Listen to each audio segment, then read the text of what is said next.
Selamat pagi teman-teman. Kami dari kelompok 3 akan mempresentasikan hasil kerja kami. Saya Penny Purwanti sebagai pemateri pertama. Saya Fitriana Cica, pemateri kedua. Saya Marsia Dian Susilawati, pemateri ketiga. Saya Asniliani, materi keempat. Saya Dewi Permasari, materi 5 dan 6. Saya Stefanus Benes, materi 7 dan 8. Baik, di sini saya akan menjelaskan tentang pluralisme. Pluralisme secara etimologi berasal dari bahasa Inggris yang diambil dari kata pluralis. Pluralisme terdiri dari dua kata, yakni plural serta isme. Plural artinya beragam, sementara isme berartinya paham. Hubungan antara pluralisme dengan materi yaitu manusia pada dasarnya adalah makhluk sosial yang mempunyai harkat dan martabat, mempunyai unsur-unsur esensi, intisari, serta tujuan atau cita-cita hidup terdalam yang sama. Terus pluralisme hubungan dengan guru, yaitu guru senantiasa menyelipkan materi berbasis persatuan dalam keragaman. Lalu guru dapat mengajak siswa untuk menulis cerita tentang kebangsaan menjadi warga Indonesia.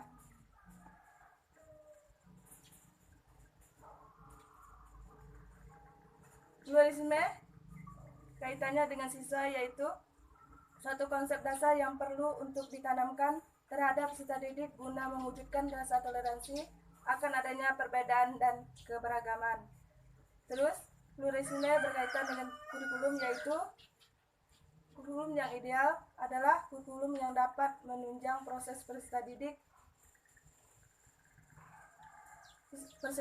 menjadi manusia yang demokratis, pluralisme, dan menekankan penghayatan hidup serta refleksi untuk menjadi manusia yang utuh, yakni generasi yang tidak hanya pandai tetapi juga bermoral dan etis. Sekian dari saya. Oke, baiklah, di sini saya akan menjelaskan tentang empirisme. Di mana kita ketahui secara etimologi empirisme berasal dari kata bahasa Inggris impression dan expression. Kata-kata ini berakar dari bahasa Yunani empiria dan dari kata ekspresi yang berarti pengalaman dalam, berkenalan dengan, terampil untuk. Nah, empirisme adalah suatu aliran dalam filsafat yang menyatakan bahwa semua pengetahuan yang berasal dari pengalaman manusia. Empirisme menolak anggapan bahwa manusia telah membawa fitrah pengetahuan dalam dirinya ketika dilahirkan.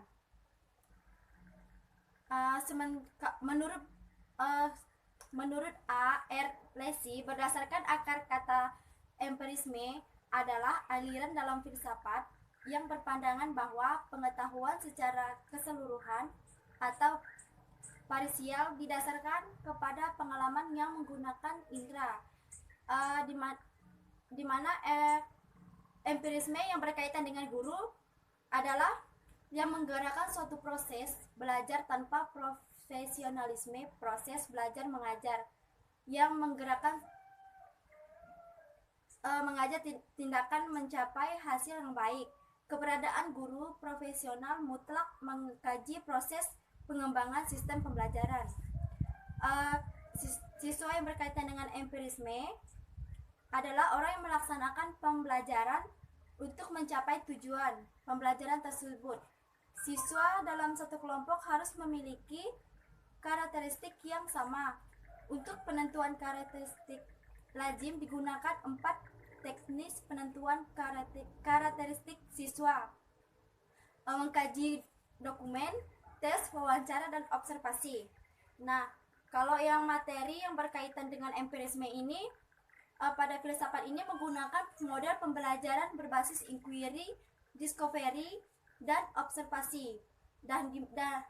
Di mana pembelajaran inquiry ini kan merupakan rangkaian pembelajaran yang menekankan pada proses belajar berpikir analitis untuk mencari dan menemukan sendiri jawaban dari salah satu suatu masalah yang dipertanyakan. Terus yang kedua, model yang berbasis discovery ini dari salah satu masalah yang dipertanyakan. yang menekankan pada penemuan konsep atau prinsip yang sebelumnya tidak diketahui. Terus yang terakhir ini model pembelajaran observasi. Nah, di mana dalam pembelajaran observasi ini yang menekankan pada maksudnya pengamatan langsung di lapangan sehingga siswa dapat membenarkan dari teori yang telah dipelajari. Terus yang kurikulum yang berkaitan dengan empirisme itu yang dikembangkan pada filsafat ini mengacu pada ilmu empiris yang diperoleh dari pengalaman. Dengan adanya indrawi, ilmu empiris ini seperti ilmu biologi, ilmu fisika, dan ilmu kimia. Pengembangan berdasarkan saintifik, di mana saintifik ini kan ada mengamati, menanya, mencoba, mengasosiasi, dan mengkomunikasi. Serta pembelajaran ini menekankan pada keaktifan siswa sehingga siswa dapat menemukan hal-hal baru dari perkembangan kurikulum tersebut. Sekian dari saya, selanjutnya akan pemateri berikutnya. Yang materi ketiga, intuisionisme. Secara etimologi, intuisionisme berasal dari bahasa Latin. Intion yang berarti pemandangan adalah suatu aliran filsafat yang menganggap suatu kemauan tingkat tinggi yang memiliki manusia yang intuisi. Intuisionisme adalah suatu aliran filsafat yang menganggap adanya suatu kemampuan tingkat tinggi yang dimiliki manusia intuisi. Intuisi diartikan dengan bisikan hati, gerak hati, atau daya batin untuk mengerti atau mengetahui, tidak dengan berpikir atau belajar. Intuisionisme yang berkaitan dengan guru menekankan pada pentingnya akal dalam pencapaian pengetahuan. Aliran ini justru menekankan pada intuisi, memahami peranan rasional dan intelektualitas. Intuisionisme ini yang berkaitan pada materi. Intuisi diartikan sistem etika yang mengukur baik atau buruk suatu perbuatan berdasarkan hasilnya, tetapi berdasarkan niat dalam melaksanakan perbuatan tersebut. Dengan kata lain, berupa bisikan hati, gerak hati, atau daya batin untuk mengerti atau mengetahui suatu, tidak dengan berpikir atau belajar. Yang berkaitan dengan kurikulum, proses belajar pada tahap ini adalah berusaha menguasai isi atau materi pada pembelajaran sebanyak-banyaknya, terutama pada matematika, sehingga mempengaruhi cara guru membelajarkan matematika. Yang berkaitan dengan siswa, pada intuisionisme yang mengedepankan kemampuan dalam menggunakan matematika untuk menghadapi masalah-masalah yang ada pada kehidupannya sehingga mendidik siswa memasuki budaya demokrasi. Sekian presentasi dari saya, akan dilanjutkan oleh pemateri berikutnya. Baik, di sini saya akan melanjutkan materi yang keempat, idealisme. Secara etimologi, idealisme ini berasal dari bahasa Yunani, yaitu ide atau idea yang berarti pikiran murni dan isme yang berarti aliran. Sehingga dapat disebutkan bahwa idealisme adalah paham aliran pikiran murni. Secara materi, idealisme adalah aliran filsafat yang berpendapat bahwa pengetahuan itu tidak lain daripada kejadian atau jiwa manusia. Sedangkan kenyataan yang diketahui manusia itu terletak di luarnya.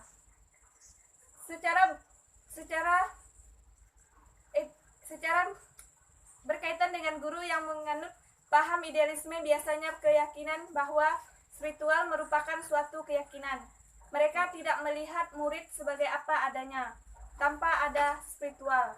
Selain itu pula, para pendidik yang idealis lebih menyukai bentuk-bentuk kurikulum yang menghubungkan ide-ide dan konsep, dan sebaiknya konsep dan ide-ide.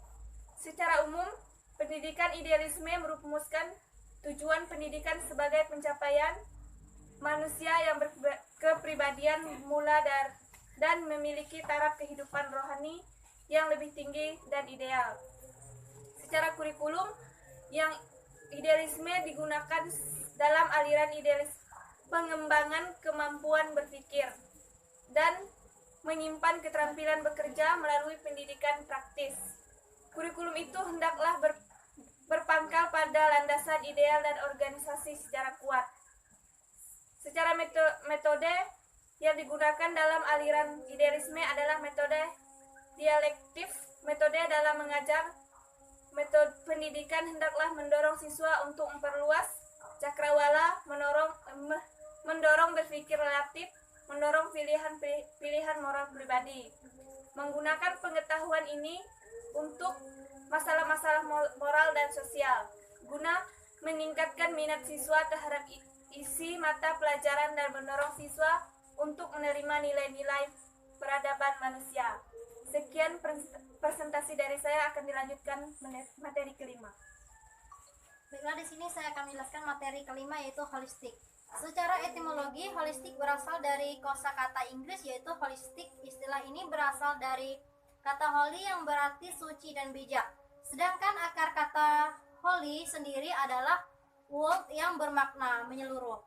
Holistik adalah merupakan filsafat pendidikan yang berangkat dari pemikiran bahwa pada dasarnya seorang individu dapat menemukan identitas maka dan tujuan hidup melalui hubungan dengan masyarakat, lingkungan, alam, dan nilai-nilai spiritual.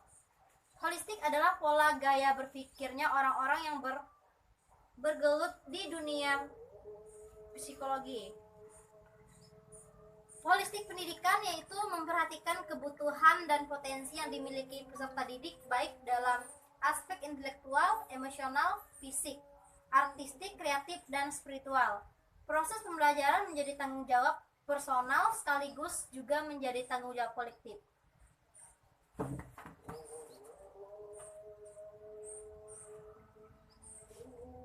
Dalam pendidikan holistik, peran dan otoritas guru untuk memimpin dan mengontrol kegiatan pembelajaran hanya sedikit, dan guru lebih banyak berperan sebagai mentor dan fasilitator.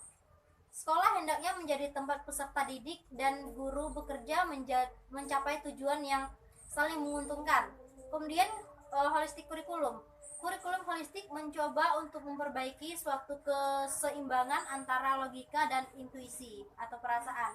Berbagai jenis teknik berupa kajian, perumpamaan, dan visual yang dapat dipadukan dengan pemikiran tradisional yang lebih sehingga hasil bias tercapai dengan baik. Kemudian selanjutnya yang keenam, konstruktivisme. Secara etimologi, konstruktivisme mempunyai akar yaitu konstruktif yang dalam bahasa Inggris konstruktif, artinya yang membangun, sedangkan dalam kamus ilmiah berarti kehidupan merancang dan membangun. Konstruktif adalah filsafat pengetahuan yang menjelaskan bahwa pengetahuan yang mencapai pada seseorang adalah bangunnya sendiri sehingga pengetahuan tidak dapat dipindah dan dari orang ke orang. Kemudian penerapan pendidikan dengan pola konstruktivisme diwujudkan dengan mengajak siswa secara aktif membangun konsep-konsep kognitif. Kemudian pembelajaran konstruktivisme setidaknya melibatkan guru yang konstruktif. Guru tidak hanya memberikan pengetahuan kepada siswa, tetapi guru juga membantu siswa untuk membangun pengetahuan siswa tersebut. Kemudian pada materi pada pembelajaran lebih menekankan pada pembelajaran top down daripada bottom up. Top down mempunyai arti bahwa siswa mulai dengan masalah-masalah yang kompleks untuk dipecahkan dan selanjutnya memecahkan masalah atau menemukan atau biasa disebut dengan bantuan guru.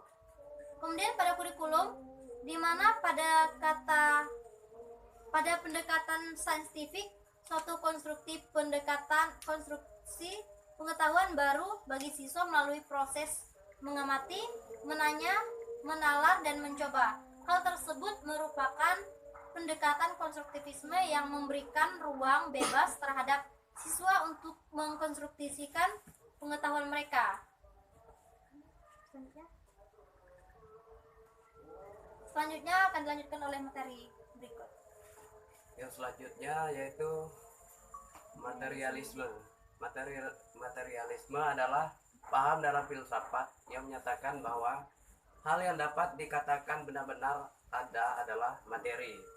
Pada dasarnya, semua hal terdiri atas materi dan semua fenomena adalah hasil interaksi material. Materi pada material ini adalah satu-satunya substan sebagai teori materialisme, termasuk paham ontologi, monistik. Akan tetapi materialis berbeda dengan teori ontologis yang didasarkan pada dualisme atau pluralisme dalam memberikan penjelasan tunggal tentang realitas. Materialisme berseberangan dengan idealisme. Salah satu kritik terhadap paham materialisme dikemukakan oleh aliran filsafat eksistensialisme. Materialisme mengajarkan bahwa manusia pada akhirnya adalah things, benda, sama seperti benda-benda lainnya. Bukan berarti bahwa manusia sama dengan pohon, kerbau, atau meja. Sebab manusia dipandang lebih unggul, akan tetapi secara mendasar manusia dipandang hanya sebagai materi. Guru pada materialisme yaitu sebagai pendidik harus memberi teladan atau contoh tindakan yang baik di tengah atau di antara murid. Guru harus menciptakan prakarsa dan ide. Dari belakang seorang guru harus memberi dorongan dan arahan. Yang selanjutnya, siswa pada materialisme yaitu mampu belajar dengan efektif dengan fasilitas yang ada. Materialisme menuntut untuk giat belajar. Siswa tidak diberi ruang kebebasan. Perilaku ditentukan oleh dari luar. Yang selanjutnya pada kurikulum. Isi pendidikan mencakup pengetahuan yang dapat dipercaya dan organisasi. Yang selanjutnya materi. Materi merupakan paham yang menyatakan bahwa yang nyata dalam materi implikasi yang bersumber pada filsafat pendidikan adalah tema, tujuan pendidikan, kurikulum, metode, kedudukan siswa, dan peranan guru. Yang selanjutnya sosialisme. Sosialisme atau sosialis secara etimologi berasal dari bahasa Prancis, sosial yang berarti kemasyarakatan. Sosialisme pada guru yaitu orang yang seberapa jauh kerja dengan intelektual, pengetahuan, bekerja dan ide. Mereka mengembangkan dan mengubah siswa. Dalam hal tersebut, sebagai seorang guru harus lebih memahami tentang materi-materi atau media yang digunakan dalam pembelajaran supaya mudah dipahami. Yang selanjutnya siswa, di mana setiap siswa diasah, tiap individu diberi nilai. Mereka harus mengerjakan tugas dan soal sesuai dengan arahan yang diberikan dan dapat menjadi bekal untuk kedepannya. Materi, di mana siswa harus mampu mengembangkan kompetensi yang dilakukan oleh guru dan mampu menerapkan dalam kehidupan sehari-hari, baik di dalam sekolah maupun di lingkungan masyarakat. Yang selanjutnya kurikulum, di mana guru harus mampu memberikan suatu rancangan pembelajaran kepada siswa dan satu pembelajaran. Kurikulum juga dapat dikatakan sebagai jantung kegiatan pendidikan. Artinya aktivitas edukasi antara pendidik dengan peserta didik sangat dipengaruhi oleh muatan-muatan yang ada dalam kurikulum. Sekian pemateri dari kelompok dari saya. Saya serahkan pada moderator. Baik, kelompok ditutup. Sekian dari kelompok 3. Jika ada kata-kata yang kurang jelas, kami mohon maaf. Sekian dan terima kasih.